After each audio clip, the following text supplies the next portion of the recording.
Fatherland videos.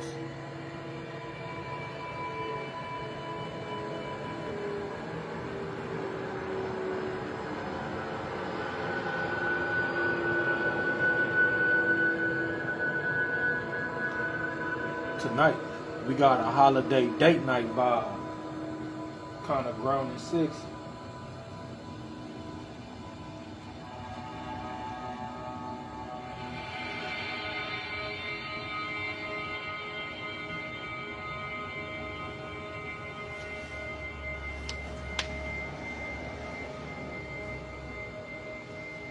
Tonight, we're reading a selection from the HP LoveCraft collection.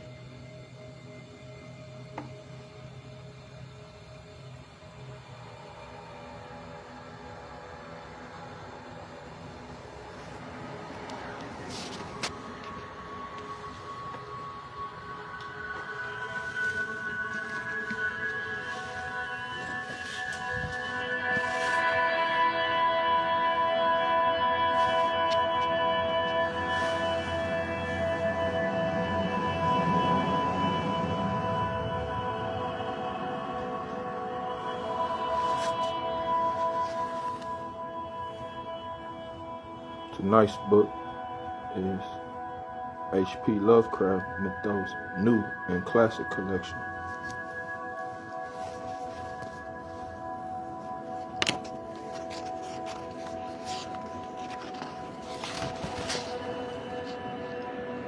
Forward by Ramsey Campbell and Flame Tree Publishing.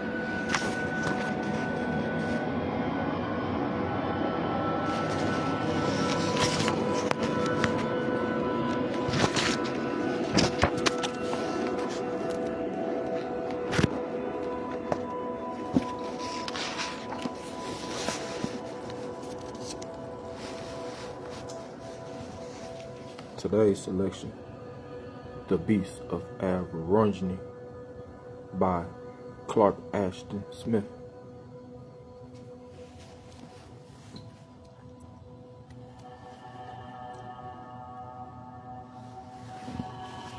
We're here on page 396.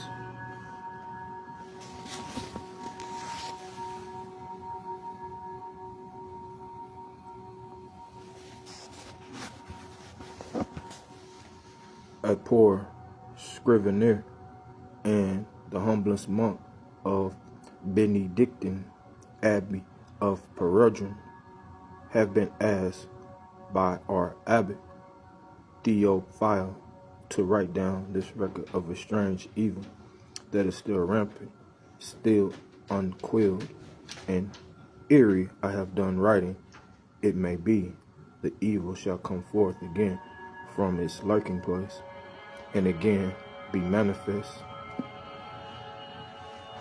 We, the friars of Averoigne, and all others who have knowledge of this thing, agree that its advent was coeval with the first rising of the red comet, which still burns nightly, a flying balefire above the moonless hills,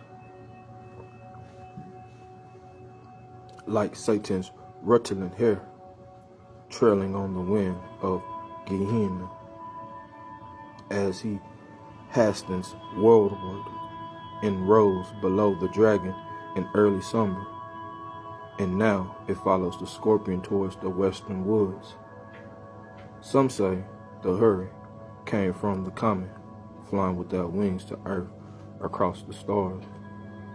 And truly, before this summer of 1369, and the lifting of that red, disastrous scourge upon the heavens, there was no rumor or legend of such a thing in all of Averoigne. As for me, I must deem that the beast is a spawn of the seventh hell, a phallus born of the bubbling, flame-blent ooze, for it has no likeness to the beasts of earth, to the creatures of air and water, and the comet may well have been the fiery vehicle of its coming.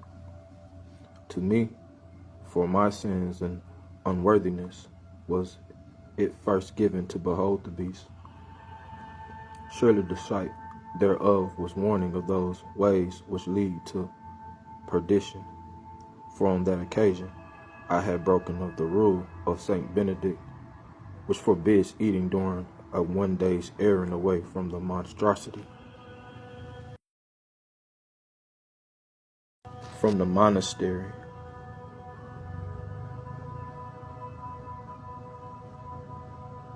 I had broken the rule of Saint Benedict, which forbids eating during 1 day's errand away from the monastery.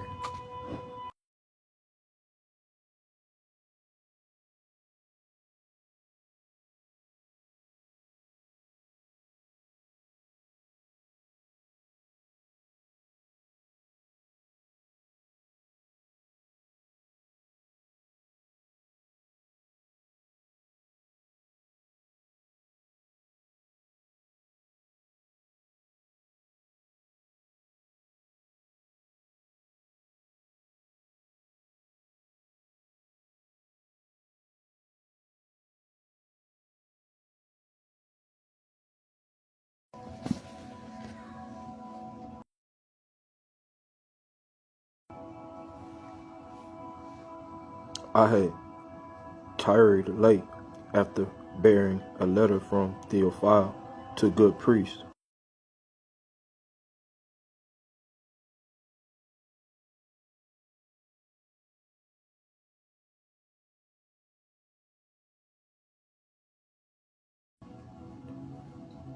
To the good priest, Saint Zenobi, though I should have been back well before evensong, and also apart from eating, I had drunk the mellow white wine of Saint Zenobi with its kindly people. Doubtless because I had done these things, I met the nameless, night-born terror in the woods behind the abbey when I returned. The day had vanished, fading unaware, and long the summer eve, without moon, had along the forest path, I felt an eerie fear of the gnarled, hunchback oaks and their pit-deep shadows, and when I saw between the antic boughs the vengefully streaming fire of the new comet, which seemed to pursue me as I went, the goodly warmth of the wine died out, and I began to regret my truancy. For I knew that the comet was a harbinger of ill, an omen of death and sanctuary to come. Now, as I passed amongst the ancient trees that towered thickly, growing toward the postern, I thought that I beheld a light from the abbey windows and was much cheered thereby.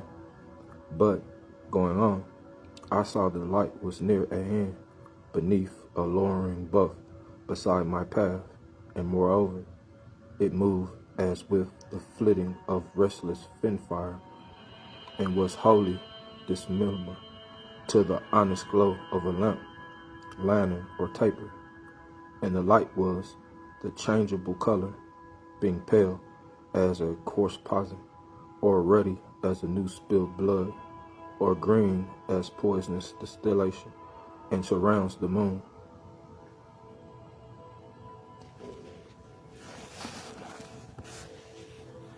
Then, with ineffable terror, I beheld the thing to which the light clung like a hellish nimbus, moving as it moved, and revealing dimly the black abomination of head and limbs that were not those of any creature wrought by God. The horror stood erect, rising to the height of a tall man, and it moved with the swaging of a great serpent, and its members undulated as they were boneless. The round black head, having no visible ears or hair, was the thrust forward on the neck of the snakish lane. 2 eyes, small and lidless, glowing hotly as coals from a wizard's brazier, were set low and near together on the noseless face above the serrated gleaming of the bat-like teeth.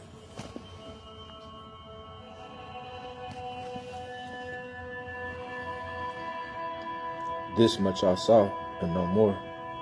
Eerie the thing went past me, with a strange nimbus flaring from the venomous green to the wrathful red. of its actual shape and the number of its limbs, I could form no just notion.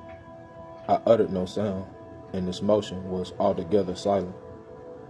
Running and slithering rapidly, it disappeared in the buff black night among the antique oaks, and I saw the hellish light no more.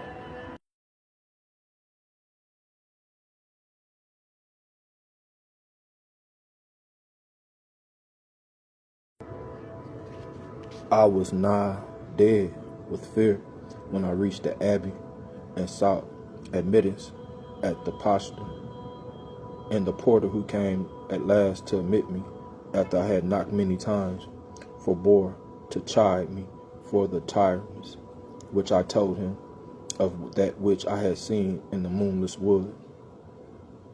On the morrow I called before Theophile, who rebuked me sternly for my breach of discipline, and I imposed a penance of day-long solitude.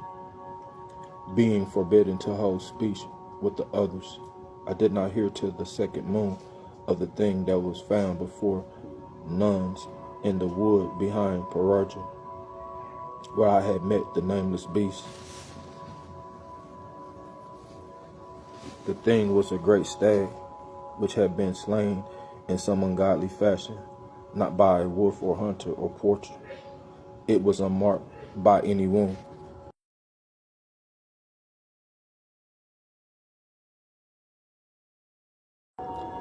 Other than a wide gash that had laid bare the spine from the neck to tail, and the spine itself had been shattered, and the white marrow sucked therefrom. But no other portion of the stag had been devoured. None could surmise the nature of the beast that slew the raven in such a manner, but many, for the first time, began to credit my tale, which the abbot and the brothers had hitherto looked upon as a sort of drunken dream. Verily, they said, a creature from the pit was abroad, and this creature had killed the stag and had sucked the marrow from its broken spine. And, aghast with the recollection of the loathly vision, marveled at the mercy of God, which had permitted me to escape the doom of the stag.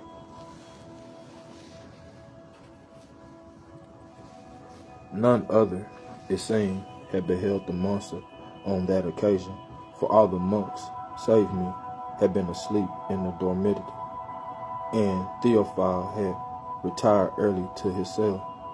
But during the nights the following of the slaying of the stag, the presence of this baleful thing was made manifest to all.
Now, night by night, the comet great, burning like an evil mist of blood and fire, while the stars blenched before it in terror shadow in the thoughts of men, and in our prayers, from the prime to evensong, we sought to deprecate the unknown ills which the comet would bring in its train, and day by day, from peasants, priests, woodcutters, and others who came to visit the abbey, we heard the tale of the fearsome and mysterious depredations, similar in all ways to the killing of the stag. Dead wolves were found, with their chines laid open, and the spinal marrow gone, and an ox and horse were treated like a fashion.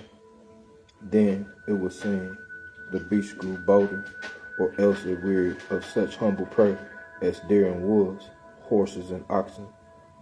At first, it did not strike a living man, but instead the helpless dead like some foul eater of carrion. Two fleshly buried corpses were found lying in the cemetery at St. Zenobi, where the thing had dug them from their graves and had laid open their vertebrae. In each case, only a little of the marrow had been eaten. But, as if in rage and disappointment, the cadavers had been torn into shreds from the crown to heel, and the taters of the flesh were mixed inextricably with the rags of the cerements. From this, it would seem that only the spinal marrow in the creatures newly killed was pleasing to the monster, that after the dead were molested,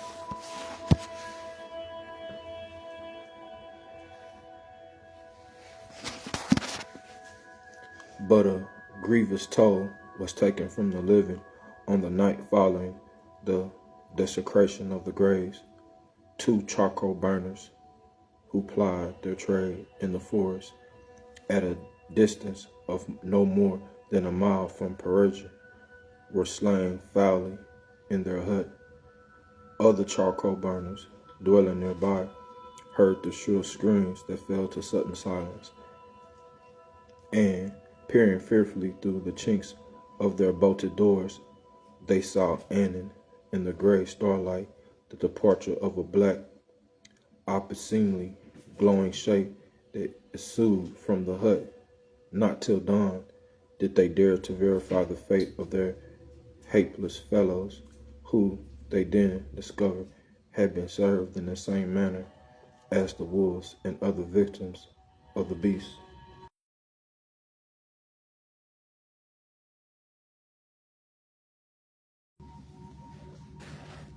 When the tale of this happening was brought to the abbey, Theophile called me before him and questioned me closely anent the apparition which I had encountered. He, like the others, had doubted me at first, deeming that I was frightened by a shadow or by some furtive creature of the wood. But after the series of atrocious maraudings, it was plain to all that the fiendish thing, such as had been fabled in Averoigne, was abroad and ravening through the summer woods. And moreover, it was plain that this thing was the same which I had beheld on the eve of my return from St. Zenobi. Our good abbot was greatly exercised over this evil, which had chosen to manifest itself in the neighborhood of the abbey, and whose depredations were all committed within a 5 hours' journey of Perugia. Pale from his over-strict austerities and vigils, with hollow cheeks and burning eyes, Theophile called me before him and made me tell my story over and over, listening as one who flagellates himself for a fancied sin. And though I, like all others, was deeply sensible of the hellish horror and the scandal of his presence, I marveled somewhat at the godly wrath and indignation of our abbot, in whom blazed a martial ardor against the minions of Asmodee. "Truly," he said, "there is a great devil among us that has risen with the comet from Melbourne. We, the monks of Perugian, must go forth with the cross and the holy water to hunt the devil in his hidden lair, which lies happily at the very portals." Soon, on the afternoon of the same day, Theophile, together with myself and 6 others chosen for their hardihood, sallied forth from the abbey and made search of this mighty forest for miles around, entering with lifted crosses by torchlight the deep cave to which we came, but finding no fiercer thing than a wolf or a badger. Also, we searched the vaults of the ruined castle of False Flames, which is said to be haunted by vampires, but nowhere could we trace the stable monster or find any sign of his lair. Since then, the mid-summer has gone by with nightly deeds of terror beneath the blasting of the comet. Beasts, men, children, women have been done to death by the monster, which, though seeming to haunt mainly the environs of the abbey, has ranged afield even to the shores of the river Assouli and the gates of La Fenée and Zines. And some have beheld the monster at night, a black slithering phallus clad in changeable luminescence, but no man has ever beheld it by day. Thrice has the terror been seen in the woods behind the abbey, and once, by the full moonlight, a brother peering from his window descried it in the abbey garden, and then glided between the rows of the peas and the turnips, going toward the forest, and all agree that the thing is silent, uttering no sound, and is swifter in its motion than the weaving viper. Much have these occurrences preyed on the abbot, who keep to his cell in the unremitting prayer and vigil, and comes forth no longer, as was his wont, to dine and hold converse with the guests of the abbey. Pale and meager as a dying saint he grows, and a strange illness devours him, if with perpetual fever, and he mortifies the flesh till he totters with weakness. And we others, living in the fear of God and abhorring to the deeds of Satan, can only pray that the unknown scourge be lifted from the land and pass with the passing of the comet.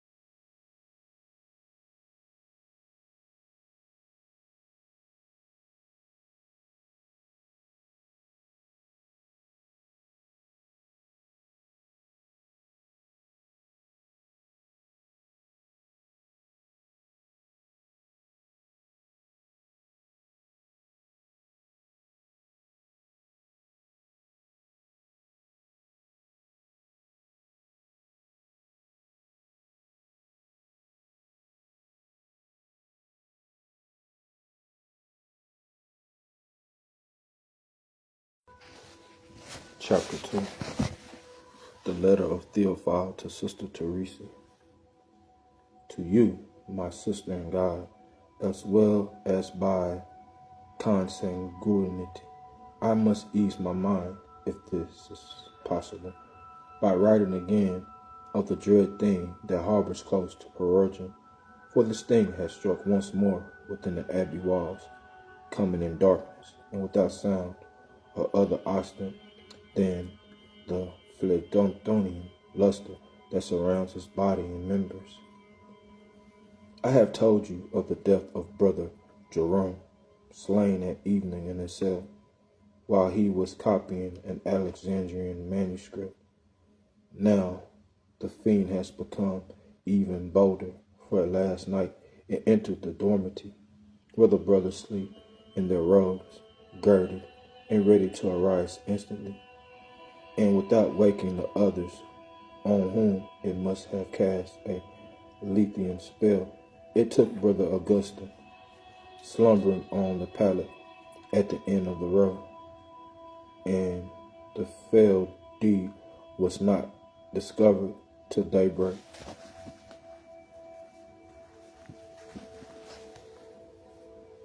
When the monk who slept nearest to Augustine awakened and saw his body, which lay face downward, with the back of the robe and the flesh beneath a mass of bloody tatters. On this occasion, the beast was not beheld by anyone, but at other times, full often, it has been seen around the abbey, and its craftiness and hardihood are beyond belief, except as those of an arch-devil. And I know not where the horror will end, for exorcisms and the sprinkling of holy water at all doors and windows have failed to prevent the intrusion of the beast, and God and Christ and all the holy saints are deaf to our prayers. Of the terror laid upon Averoigne by the thing, and the bell and the mischief it has wrought outside the abbey, I need not tell, since all this will have come to you as a matter of common report. But here at Averoigne, there is much that I have rumored publicly, lest the good fame of the abbey should suffer. I deem it a mutilating thing, and a derogation of pollution of our sanctity, that a foul fiend should have ingress to our halls, unhindered and at will. There are strange rumors and whispers among the brothers who believe that Satan himself has risen to haunt us. Several have met the beast even in the chapel, where it has left an unspeakably blasphemous sign of its presence. Bolts and locks are vain against it, and vain is the lifted cross to drive it away. It comes and goes at its own choosing, and there are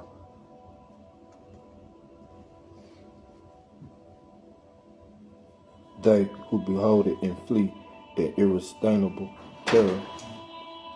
None knows where it will strike next.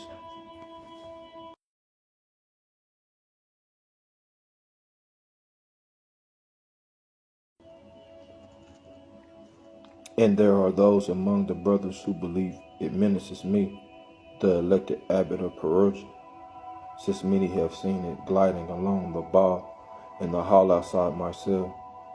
And Brother Constantine, the cellarer, who returned late from a visit to Bayonnes not long ago, swears that he saw it by moonlight as he climbed the wall toward the window of my cell, which faces the great forest, and seeing Constantine, the thing dropped to the ground like a huge ape and vanished among the trees. All it would seem, save me, have beheld the monster. And now, my sister, I must confess a strange thing, which above all else would attest to the influential power of hell in this matter, and the hovering of the wings of the Asmodee about Averoigne.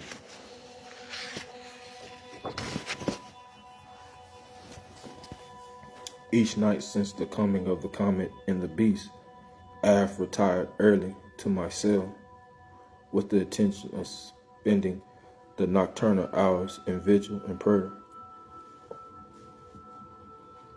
As I am universally believed to do, and each night a stupor falls upon me as I kneel before the Christ, of the silver crucifix. And oblivion still goes on in the abbey, I know without dreams of the cold floor. Nothing, and all the brothers might be done.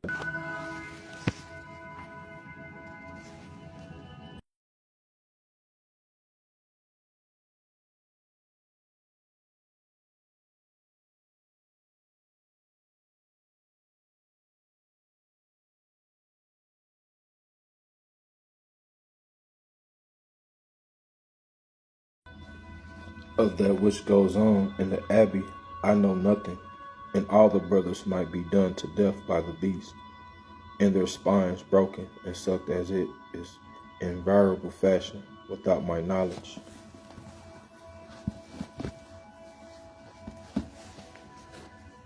Haircloth have I worn, and thorns and thistle burrs have I strewn on the floor, to wake me from this evil and eluctable slumber that is like the working of some orient drug. But the thorns and the thistles are as a couch of the paradisal ease, and I feel them not till dawn. And dim and confused are my senses when I awaken, and deep languor thralls my limbs, and day by day a lethal weakness grows upon me, which all ascribe to saintly pernocations of prayer and austerity. Surely I have become the victim of a spell, and am holden by a baleful enchantment while the beast is abroad with its hellish doings.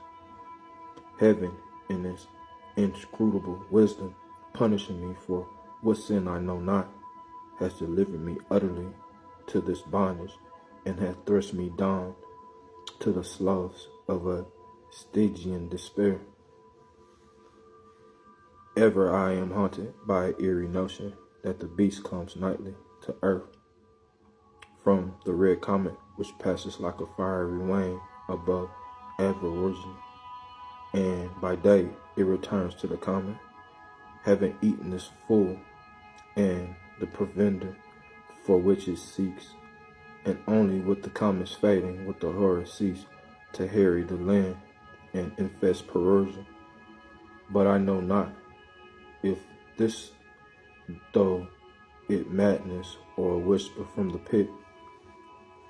Pray for me, Teresa, in my bewitchment, in my despair, for God has abandoned me, and the yoke of hell has somehow fallen upon me, and naught can I defend the abbey from this evil, and I, in my turn, pray that such thing might touch you not, nor approach you in the quiet cloisters of the convent at Zims.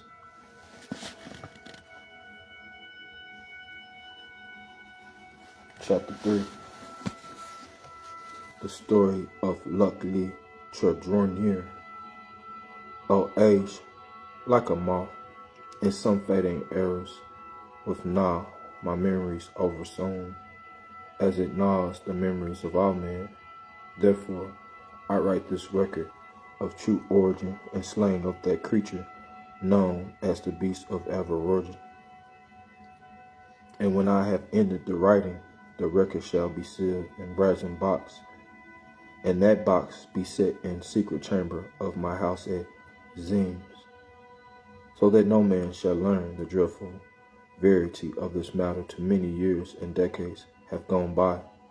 Indeed, it were not well for such evil prodigies to be divulged while any who took part in the happening are still on the earthward side of purgatory. And at present the truth is known only to me and to certain others who are sworn to maintain secrecy.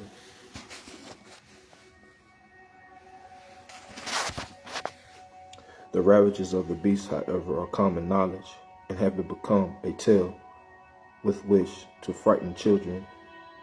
Men say that it slew 50 people, night by night, in the summer of 1369, devouring in each case the spinal marrow.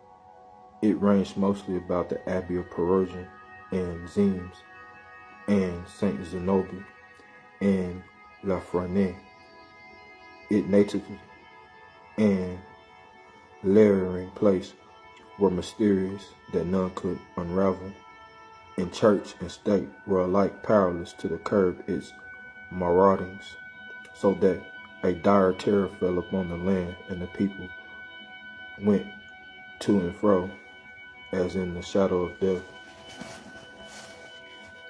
From the very beginning, because of my own commerce with occult things and with the spirits of darkness, the baleful beast was the subject of my concern.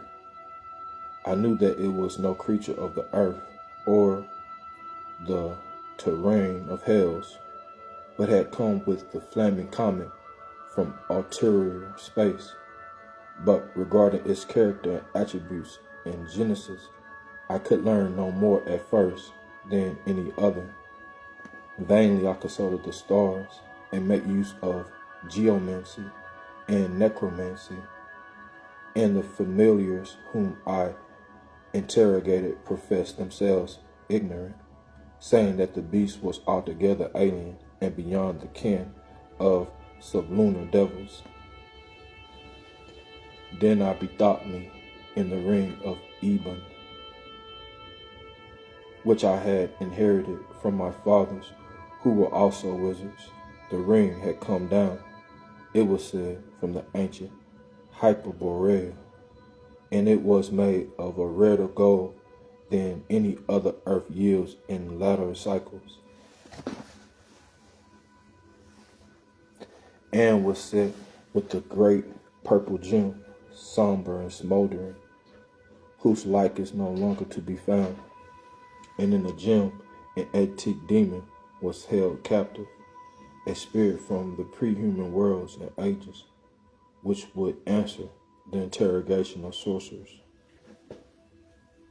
So, from a rarely open casket, I brought out the ring of Eben and made such preparations as were needful for the questioning of the demon. And when the purple stone was held inverted above a small brazier filled with hotly burning amber, the demon made answer, speaking in a voice that was like the sure singing of fire.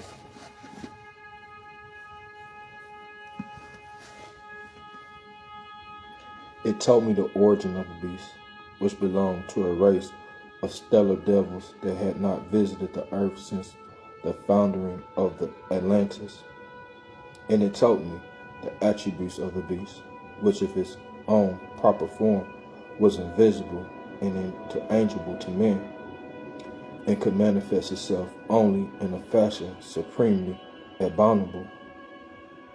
Moreover, it informed me of the one method by which the beast could be banished, if overtaken in a tangible shape.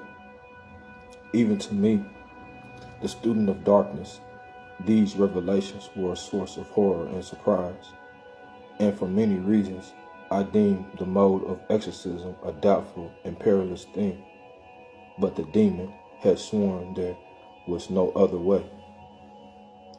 Musing on the dark matters, I waited among my books and braziers and alembics, for the stars had warned me that my intervention would be required in good time.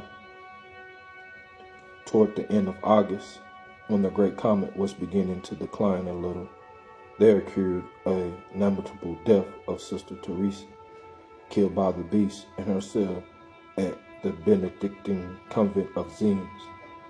On this occasion, the beast was plainly seen by the late pastors as it ran down the convent wall by moonlight from my window, and others met in the shadowy streets or watched it climb the city ramparts, running like a monstrous beetle or spider on the sheer stone as it fled from Ziens to regain its hidden lair.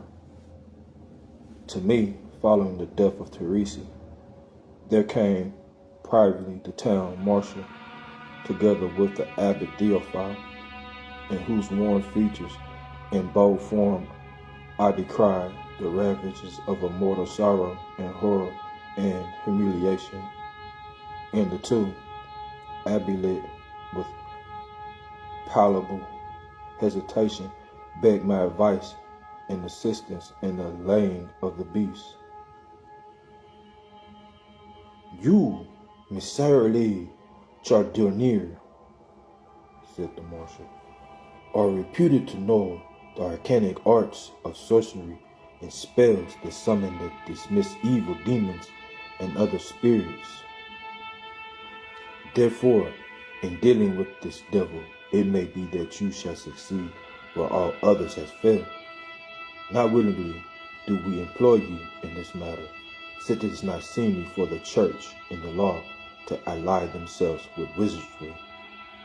But the need is desperate, lest the demons should take other victims.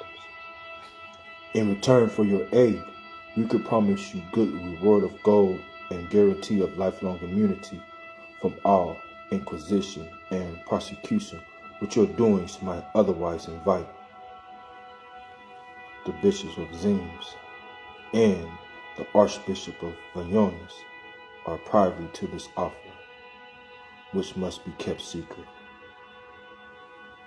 I ask no reward," I replied, "if it be in my power to rid Averoigne of the scourge, but you have set me a difficult task, and one that is happily attended by strange perils."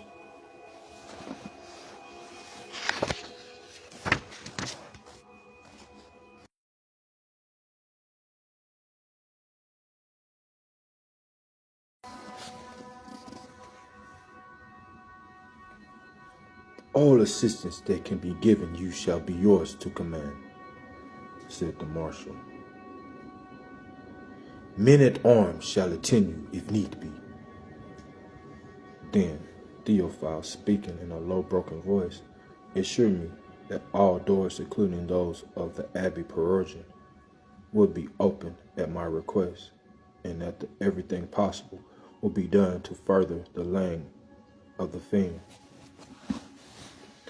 I reflected briefly and said, "Go now, but send to me, an hour before sunset, 2 men at arms, mounted and with the third steed, and let the men be chosen for their valor and discretion.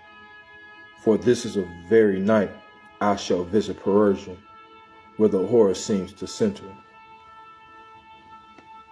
Remembering the advice of the German prison demon, I made no preparation for the journey except to place upon my index finger the ring of Eben, and to arm myself with a small hammer, which I placed at my girdle in lieu of a sword. Then I awaited the set hour when the men and the horses came to my house, as had been stipulated.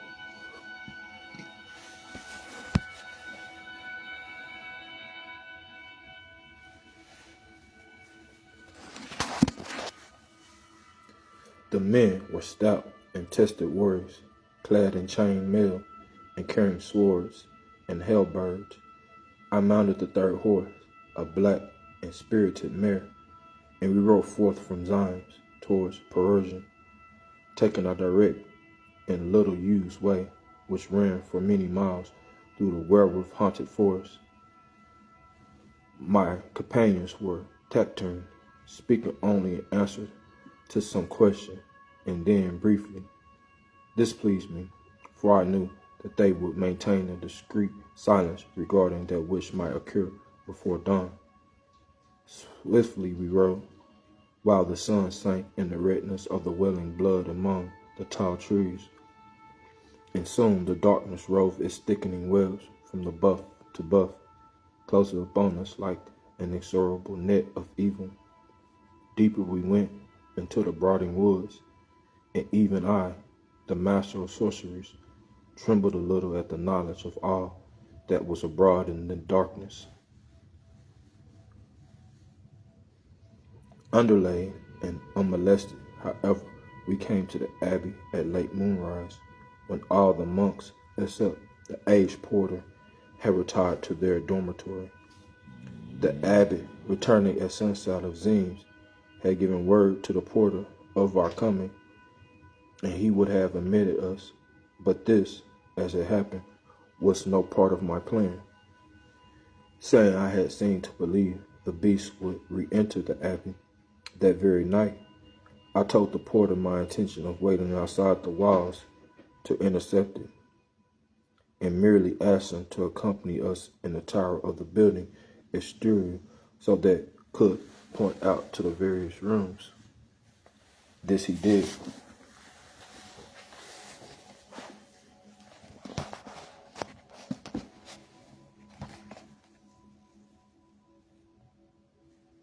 And during the course of the tour, he indicated a certain window in the second story as being that of Theophile's chamber. The window faced the forest, and I remarked the abbot's rashness in leaving it open. This, the porter told me, was his invariable custom, in spite of the oft-repeated demoniac invasions of the monastery. Behind the window we saw the glimmering of a taper, as if the abbot were keeping a late vigil.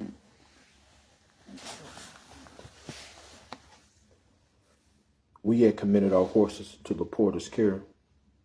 After he had conducted us around the abbey and had left us, we returned to the space before Theophile's window and began our long watch in silence.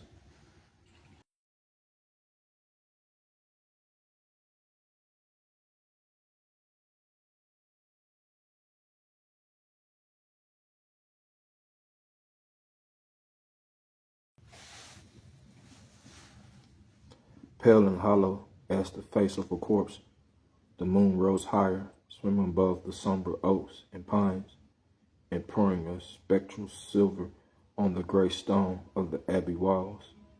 In the west, the comet flared among the lustreless signs, veiling the lifted sting of the scorpion as it sank. We waited hour by hour in the shortening shadow of the tall oak, where none could see us from the windows. When the moon had passed over, sloping westward, the shadow began to lengthen toward the wall. All was mortally still, and we saw no movement, apart from the slow shifting of the light in the shade. Halfway between the midnight and dawn, the taper went out into Theophile's cell, as if it had been burned to the socket, and thereafter the room remained dark.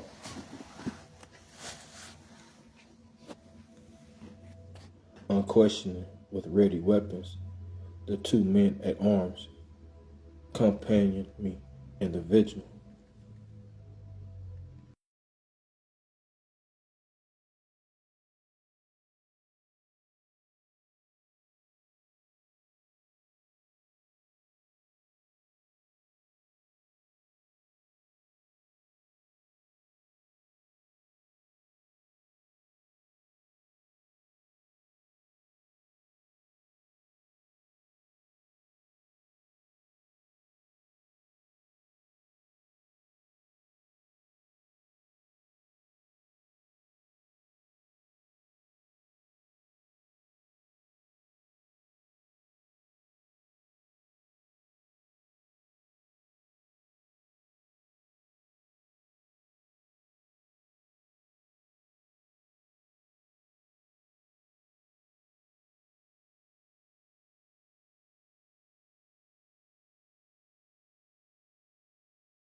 Well, they knew the dominion terror which they might face before dawn, but there was no trace of trepidation in their bearing. And knowing much that they could not know, I drew the ring of Eben from my finger and made ready for what which the demon had directed me to do. The mud, the man stood nearer than I to the forest, facing it perpetually according to a strict order that I had given, but nothing stirred in the fretted gloom, and the slow night ebbed, and the skies grew paler.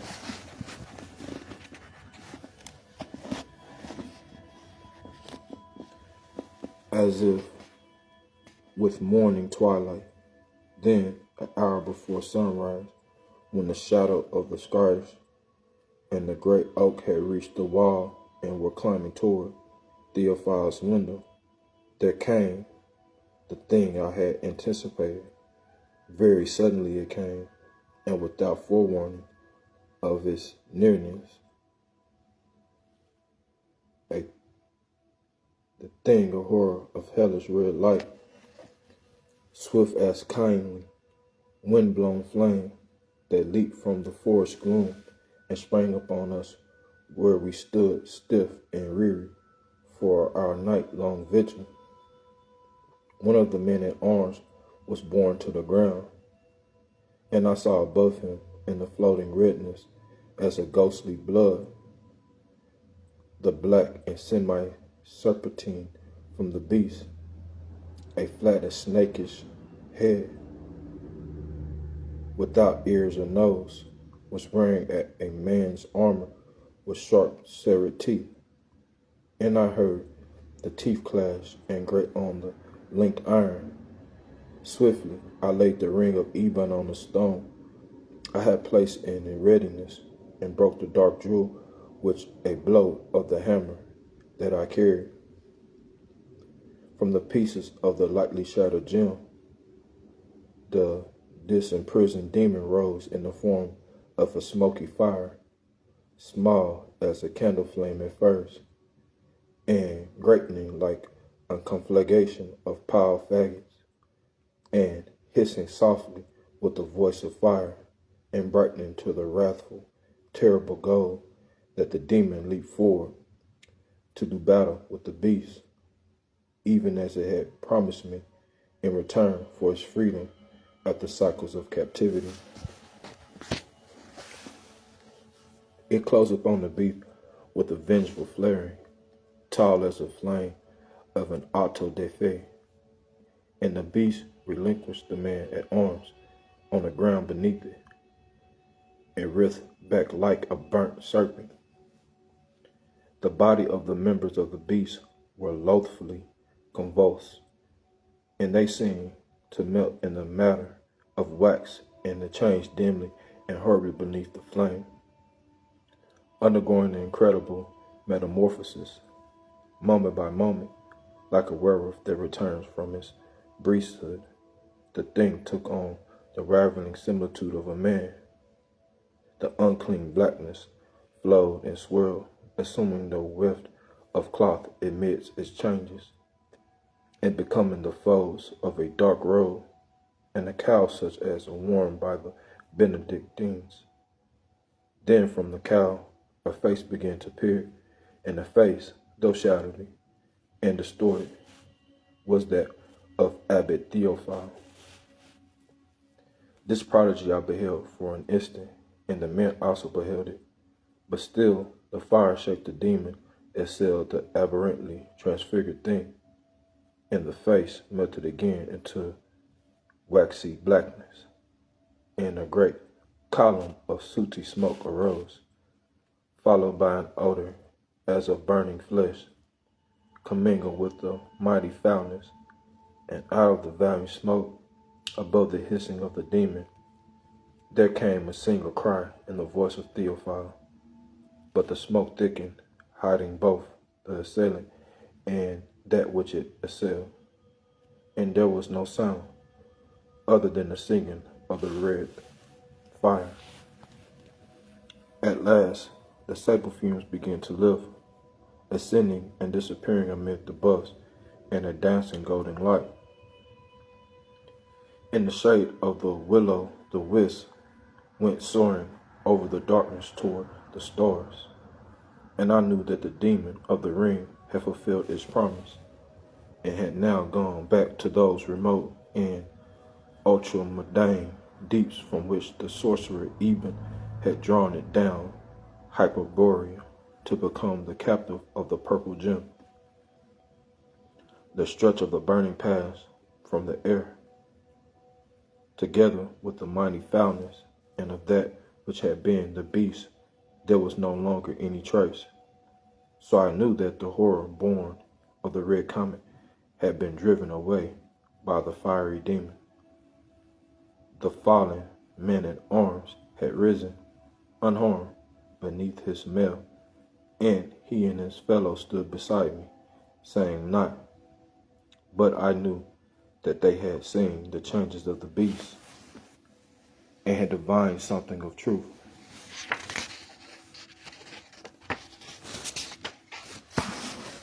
So the moon grew gray with the nearness of dawn. I made them swear an awful oath of secrecy, and enjoined them to bear the witness to the statement I must make before the monks of Persia. Then, having settled this matter, so that good renown of the holy Theophile should suffer no calumny, we arose and aroused the porter. We averred that the beast had gone upon unaware, and had gained that abbot's cell before we could prevent it, and had come forth again, carrying Theophile with the snakish members, as if it to bear him away to the sunken common. I had exorcised the unclean devil, which had vanished in a cloud of sulphurous fire and vapor, and, most unluckily, the abbot had been consumed by the fire. His death, I said, was a true martyrdom, and would not be in vain. The beast would no longer plague the country or bedevil Persia, since the exorcism I had used was infallible. This tale was accepted without question by the brothers, who grieved mightily for the good abbot. Indeed, the tale was true enough, for Theophile had been innocent and was wholly ignorant of the foul change that came upon him nightly in his cell, and the deeds that were done by the beast through its loathfully transfigured body. Each night the thing had come down from the passing comet to assuage its hellish hunger, and being otherwise impalpable and powerless, it had used the abbot for his energy, molding his flesh in the image of some obscene monster from beyond the stars. It had slain peasant girl and Saint Zenobi on the night while we waited behind the abbey, but thereafter the beast was seen no more in Averoigne, and the murderous deeds were not repeated. In the time the comet passed to the other heavens, fading slowly, and the black terror it had wrought became a varying legend, even all other bygone things. The abbot Theophile was canonized for his strange martyrdom, and they who read this record in future ages will believe it not, saying that no demon of malign spirit could have prevailed thus upon true holiness. Indeed, it were well that none should believe the story, for thin is the veil betwixt man and the godless deed. The sky is haunted by which it were madness to know, and strange abominations pass evermore between earth and moon, and athwart the galaxies. Unnameable things have come to us in alien horror, and will come again, and the evil of the stars is not the evil of earth.